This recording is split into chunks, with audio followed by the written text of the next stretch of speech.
My name is Pat Johnson, and I'm one of the commissioners here. So our next speaker will be Rex Deloney.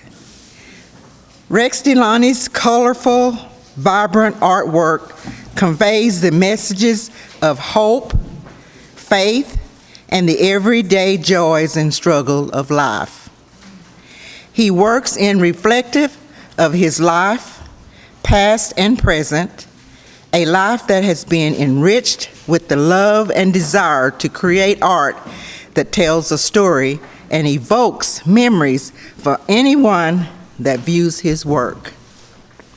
Mr. Deloney's artworks are created from spiritual themes and meaningful, thoughtful, provoking expressions of humanity as it relates to the African American experiences.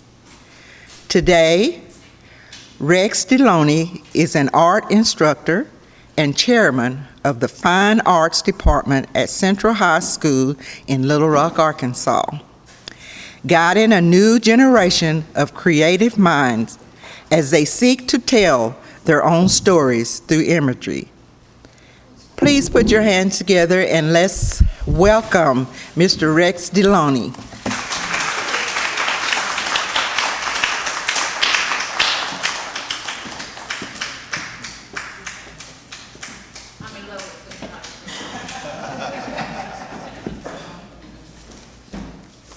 Thank you so much for that introduction. Let's see. First, before I get started, I'd just like to thank the Black History Commission of Arkansas and Miss O. We were talking about how I was going to get through that name, that beautiful name. I was at my desk at Little Rock Central, and I received a phone call from Mr. Lee Anthony, a retired art educator from Little Rock Central, and he asked if I could stand in his place to give this presentation. And I'm the type of person that if one of my elders calls and asks, especially someone I respect as much as I respect Lee Anthony, I said yes before he told me what I had to do. So, but it's something that is within my curve of life as far as art to talk about this. The artist from Arkansas. I'm going to see if I can. Okay. I have a PowerPoint presentation. We'll see if we can get this going.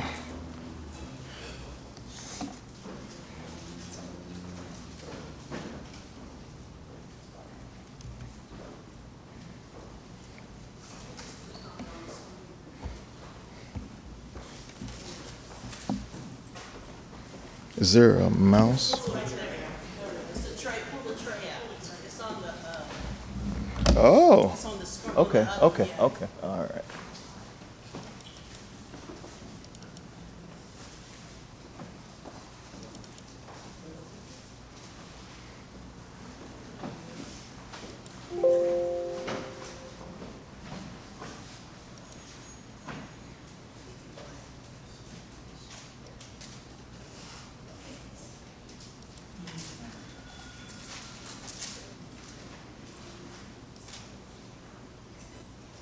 Okay, so when talking about the African American visual artists of Arkansas, I must preface my presentation with something that I've heard. My background, my father, God rest his soul, was a pastor in Biscoe, Arkansas, Biscoe Church of God in Christ. And preachers and pastors always say this thing about when they get up and they start recognizing visitors. They always get in trouble because they can't recognize everyone and they leave someone out. So my presentation is of about 20 artists that are from Arkansas, and there are so many artists I couldn't include all of them. So I just wanted to preface the statement with that so you'll know that there are many more artists that are included. When I start out, and I heard earlier someone talking about Pine Bluff. Pine Bluff is near and dear to my heart. My mother, Hazel Robinson Deloney graduated from Arkansas A&M in 1954. And one of the things I did as a child is that I had all of her old yearbooks. And so I would look through her yearbooks, and that would be some of the subject matter that I would draw from. And so I would draw the athletes and the football players and basketball players. So Arkansas A&M, and UAPB has a really strong heritage of artists. And Pine Bluff is like the mecca of visual artists here in this state of Arkansas and abroad. I'll talk about these artists listed here and also go in and talk about some other artists that were born here in Arkansas and then moved away. Professor John Howard. I want to start with Professor Howard because he was, I heard so much about Professor Howard, but he was the professor that founded the art department at Arkansas A&M, and he spent more than 40 years mentoring a group of artists that would go on to teach. He was Mr. Lee Anthony's professor, and he also would later on bring in Henry Linton, Terence, Corbin, Jeff Donaldson, Ernest Davidson, some of these other prominent artists, but it all started with Professor John Howard. This image is a still life that he created. He was in the abstract expressionism style. And so when you think of that, you think about abstract being lines, colors, and shapes, and almost having a cubist feel to it that is reminiscent of Picasso, although Picasso went to Africa to get his style. But you see that Mr. Howard was really on the edge of doing this. And then he did several old shotgun houses that he would create, and they're in the collection at UAPB. And Mr. Anthony, when I met him, when I started working at Central, he did several old shotgun houses with the tin roofs and everything. And so I saw that connection there. This still life is called Still Life with Fruit, and it's oil on masonite, and it's 47 by 40, a large piece of work. In 1969, he petitioned the Arkansas Higher Ed Commission to fund a $1.4 million fine arts center for music, theater, and art. The building was named after Isaac Hathaway, and he was the first chair of the Department of Ceramics there. It is now the Hathaway Howard Fine Arts Center, and they have a gallery there, the Liddell Moorhead Graham Gallery. Henry Linton. Mr. Linton, as I call him, is one of the most talented artists in Arkansas. He's known for painting landscapes, aerial landscapes, and landscapes of areas in the Delta in Arkansas. His work is displayed throughout the state in several public and private collections, UAMS, Winthrop Rockefeller Foundation, and the Arkansas Museum of Fine Arts, as well as the Saracen Casino that purchased a large piece of artwork there. This piece, Bello Meto 2, it's in an article. Mr. Linton stated that the balloons that appear in some of his paintings speak of joy, the joy of life, but at the same time remind us that life is very brief. So the symbolism and the color that he uses in his work is so poignant. Terence Corbin. I'm trying to see if I can. I shouldn't have done that. I was trying to get that out of the way. Okay, so Terence Corbin, there you go, Mr. Deloney. All right, Terence Corbin. He was born in 1946. He was a UAB professor. His signature style was the non-objective abstract painting. So you see a lot of ribbons and a lot of color. You know, earlier, those of you that were here, you probably had an opportunity to listen to Kevin Cole. And Kevin was telling me that Mr. Corbin, he was one of the highest selling abstract African-American artists in the world. His works have sold over $1 million. You think of the bright ribbons with explosive color floating with geometric shapes. It creates a sense of movement, balance, and harmony. This piece called Boogaloo Bear and All That Jazz is an oil on paper, 78 by 71 inches.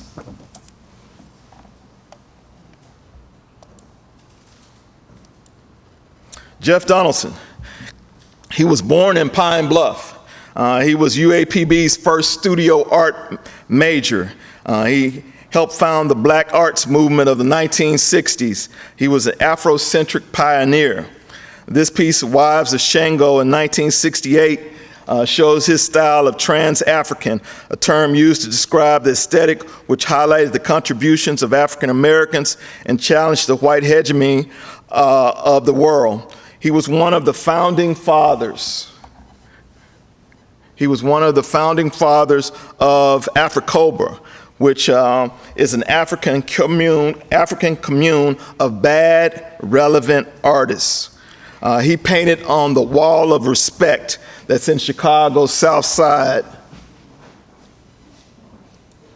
You wouldn't know I deal with technology. I got you. He painted on the Wall of Respect in 1967. It's a mural with 8 sections featuring images of 50 black heroes, and Professor Donaldson's piece was the jazz piece of Miles Davis. It's a really strong piece.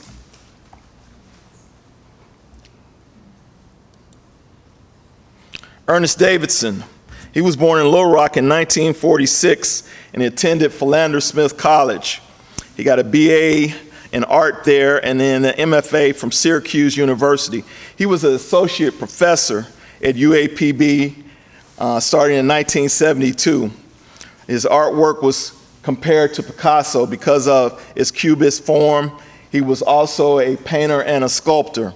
This piece called The Croucher is a 1980 piece that was a freestanding cast bronze sculpture abstractly resembling a bent leg body.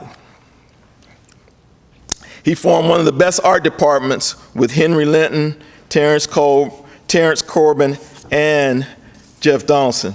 And one of the things that I always think about growing up in North Little Rock and going to North Little Rock Northeast and having a teacher, Ken Dixon, that was from Brinkley, that went to UAPB, that studied under all of these great artists, how I ended up going to UCA and getting my degree in art. And so I always look back on that, but as things would have it, as God would have it, I came back full circle and I got to meet several of these people and let them speak into my life and into my artwork. Kevin Cole. Kevin Cole, to get unprofessional, that's my boy. Now, Kevin Cole, story about Kevin Cole is that I was in Mr. Brooks' barbershop over off of Vollmer as a student at UCA.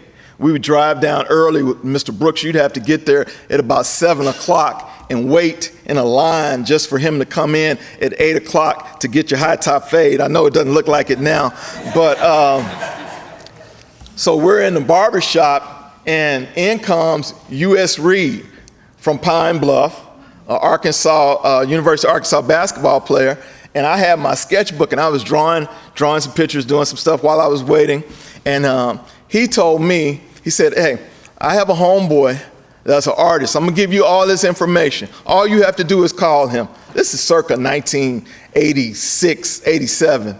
I write all of that down, all this information. I never called this person. This person ended up being Kevin Cole. And later on, I was in Louisville for an art show, competition, and he happened to be a juror for the show. And when I met him and I talked to him, I told him that story. And since then, we've been the best of friends. His art is based on relationships, on sight, sound, and color. His work is dedicated to curved lines, vivid color, twists, and turns of emotion, and nostalgia filled with energy and movement. He was a student of Terence Corbin and Henry Linton. His artwork is in 4,000 public and private corporate collections. He's a member of Afro-Cobra. He was mentored by Sam Gilliam, the late abstract artist. This piece called Faith and Determination is a recollection of challenges of life, punctuated by personal and collective tragedies, with a note of optimism from faith or conviction. Kevin's work is so profound. He's the type of artist, when you look at his work, you can see so many things in his work, and then when you come back, you see something else. He is a colorist. The thing about Afro-Cobra, their whole thing was that they would use Kool-Aid colors. And you think about, if you look at this work, you see some of the purples and some of the blues in there. And those of us back in Kool-Aid days, they had some blueberry colors and different things like that. So that was the trademark of Afro-Cobra. Let's stay in Pine Bluff. Danny Campbell, he was born in Dumas, but he's a UAPB grad. He's a BA in art education from UAPB. He has a master's in fine art from Howard University. He was a former art department chair and still an adjunct professor at UAPB. He transforms discarded objects like scraps, tire treads, and automotive parts into vibrant and floral sculptures. He uses recycled and reused goods, automotive parts, some of everything. This piece right here is called Breaking Out, and it is a twisted tire tread that is pretty large, 46 by 48. He is now in Atlanta, but this tire tread, it is reminiscent of the experience that led him to doing this type of work. He had an accident where a 18-wheeler, the wheel flew and hit the hood of his car. He wasn't injured, but he went back later on and picked up the pieces from that accident and created the first work that led to similar works like these.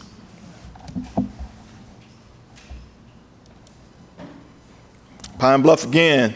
One of my contemporaries, we were in a collective together, Ariston Jacks, Pine Bluff, Arkansas. Ariston is a young master, a young John Biggers. If you look at his work, and I was looking at this again this morning, and I didn't even see that he had, I was so captured by this figure that I didn't see these figures of his face on one side and the other side flipped over. He put so much into his work, and the beauty of the work is that it has many values, so much linear work in there, and it's always, it gives you that mystical vibe in his work as well. He has mythical narratives, archetypes, and icons. The viewer will get lost in this rhythmic wave of intricate patterns, symbols, figures, and designs that speak of past, present, and future Afrocentric culture. Ariston is now living in Baltimore with his wife and partner, Latoya Hobbs. What a combination. This piece, 22nd century Sun Ra.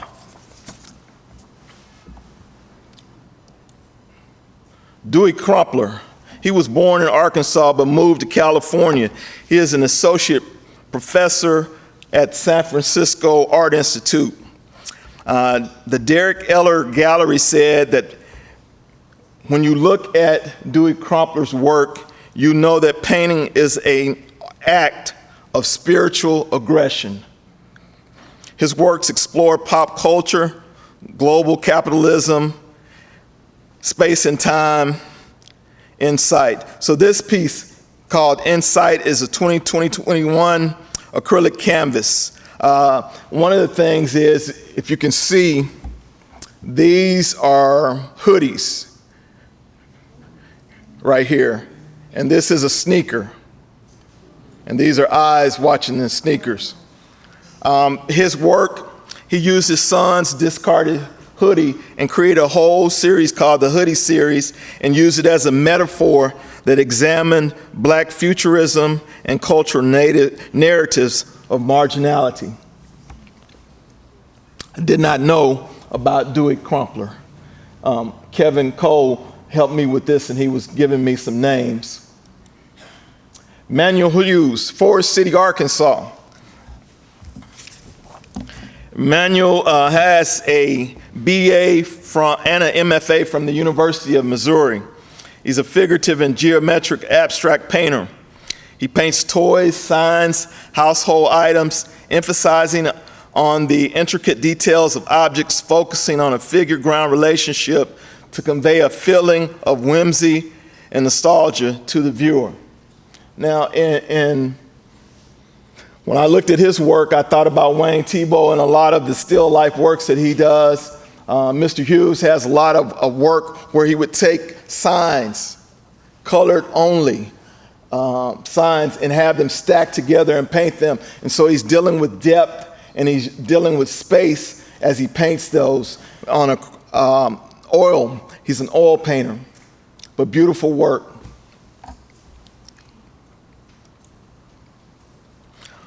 Barbara Higgins Bond, Little Rock, Arkansas. We had the opportunity to have Ms. Higgins Bond come talk to our students, I believe in 2019, and it was such a pleasure just to be in the company of someone as great as Ms. Bond.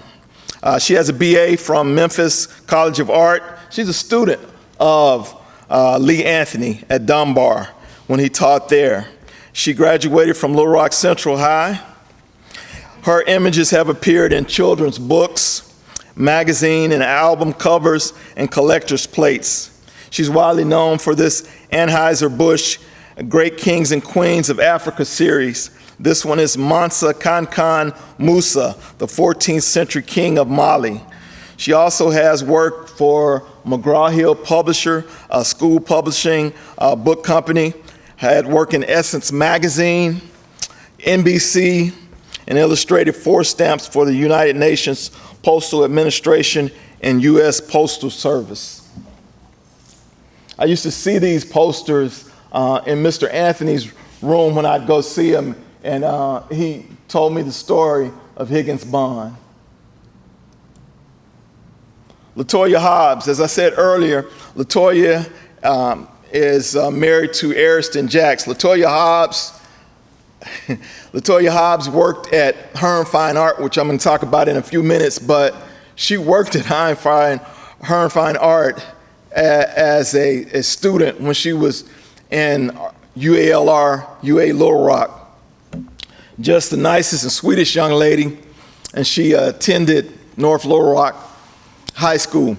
She had a passion, even when she was working there, to create artwork that spoke to the African American culture and the family. She is now one of the hottest artists going today in printmaking. She is a professor at the Maryland Institute College of Art in Baltimore. She has a large-scale piece right now on display at the Arkansas Museum of Fine Arts. She is a mother in her work. She's a wife, a mother, an artist. She's a woman. She's a wife, a mother, an artist. She is everything. She's every woman. But what you think about with her work is that she deals with figurative imagery, addressing beauty, cultural identity, and womanhood as they relate to women of the African diaspora. She has the piece that's at Arkansas Museum of Fine Arts. I would really encourage you to go see it. It is a large-scale woodcut, and it's called the Carving Out Time series. This is called Stargazer, and this is an image of her son.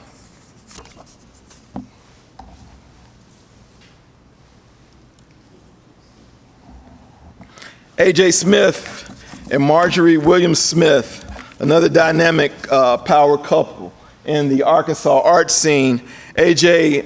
was an art professor at UA Little Rock, and he had a BFA in printmaking and painting from Kansas City Art Institute and his Master of Fine Arts from Queens College. He's a master using graphite pencil.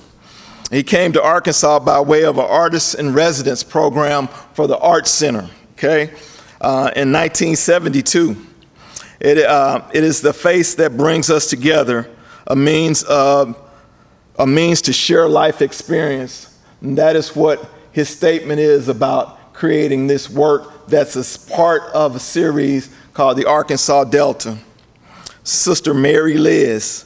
It's a graphite on paper, 46 by 36. And on the other side, Marjorie Williams Smith.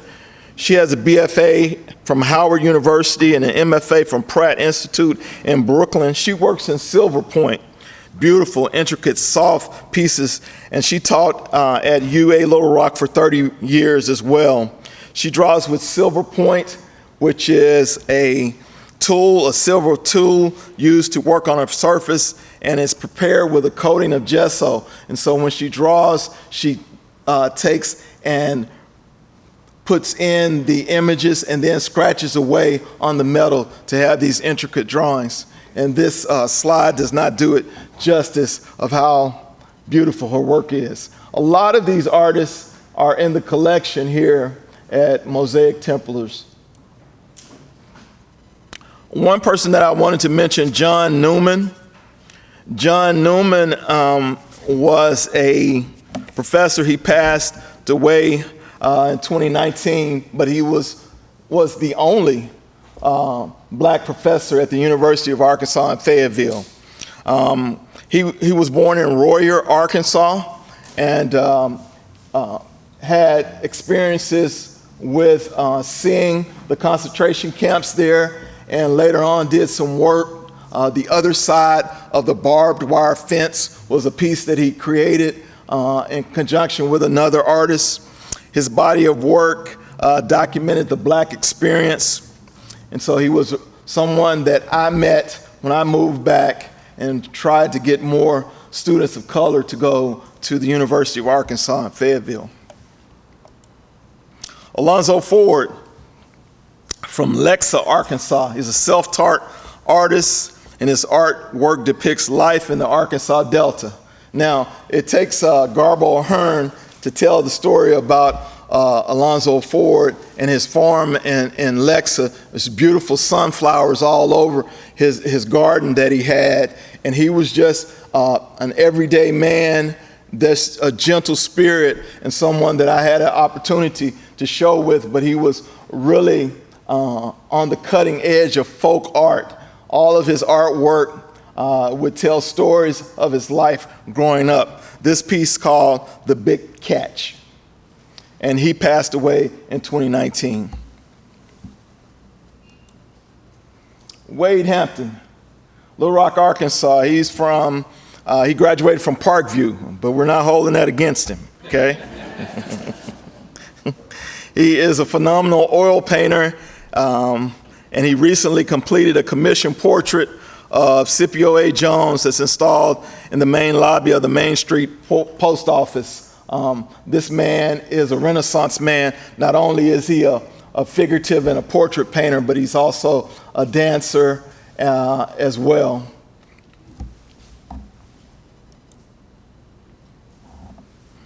Angela Davis Johnson, Lambrook, Arkansas. Anybody heard of that place? I hadn't either. She's a self-taught artist that explores universal connections, identity, and historical occurrences through personal symbols. She addresses issues facing black women, trauma, abuse, and the silencing of black women and displacement. This piece is called Seen So Much. Angela is now in Atlanta, I believe. But she has a very strong narrative. There are other artists that I'll talk about, but I wanted to talk about Herm Fine Art. Herm Fine Art was opened in 1988, and I own the distinction of being the first employee of Herm Fine Art, and I ruined a lot of frames there, I want to tell you. But I worked there for a year and a half before I moved to the Pacific Northwest. Dr. Archie Hearn and Garbo Hearn have been leaders in the advancement of African American art. That year and a half that I spent there, I learned so much and got to meet so many people, sit on the piano next to Ramsey Lewis, talk with William Tolliver, and so many others, Dean Mitchell, Kevin Cole, all these others that were there. So without Herm Fine Art, this art that we see in our culture, in African-American culture, would not be so prominent here as it is in Little Rock. And a lot of people come from all over and visit Herm Fine Art. I put these on, Young But Ready. These are a couple of young artists that I know of. There's so many more, excuse me. There's so many more. Rayshawn Penister, he's from Pine Bluff. Pine Bluff is in the house. Adasia Cooper. Adasia was one of my former students from Little Rock, Arkansas. She just graduated from Hendrix and with honors, and she's going to Italy, I believe, at the end of the month to study art. Markeith Woods, Pine Bluff, Arkansas. He's a good young artist that's teaching and being represented by a gallery in New York. Justin Tyler Bryant, he's from Stuttgart, where my mom is from. And then Stacy McKinney from North Little Rock, Arkansas. I mean, there's so many others, Ed Wade, Sandra Strong, so many other artists that I have not mentioned, but these are the ones that really came to mind when I was getting this together for you. So that is my presentation. If you have any questions or anything, I can answer those at this time.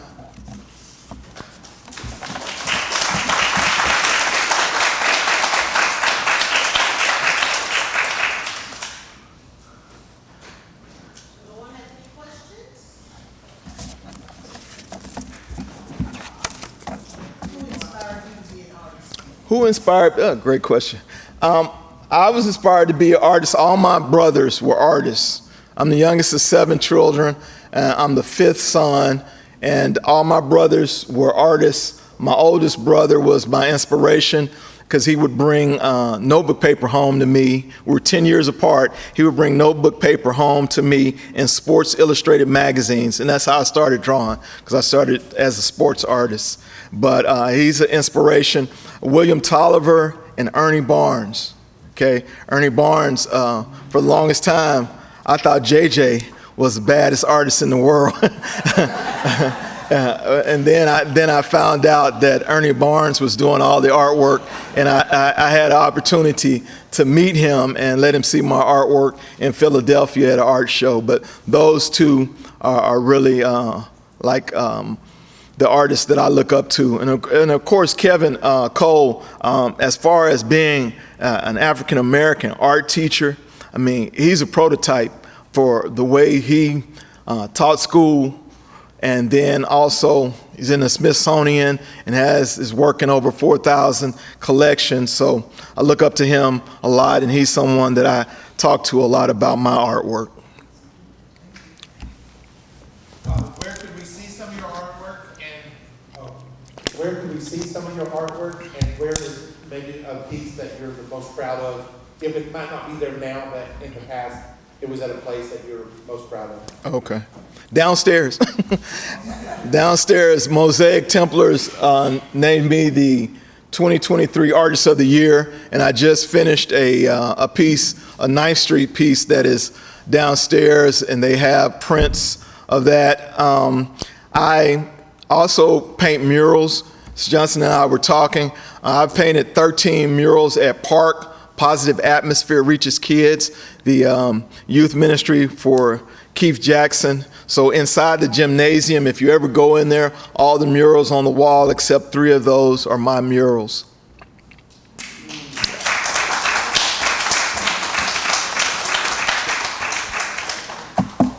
All right, thank you so much.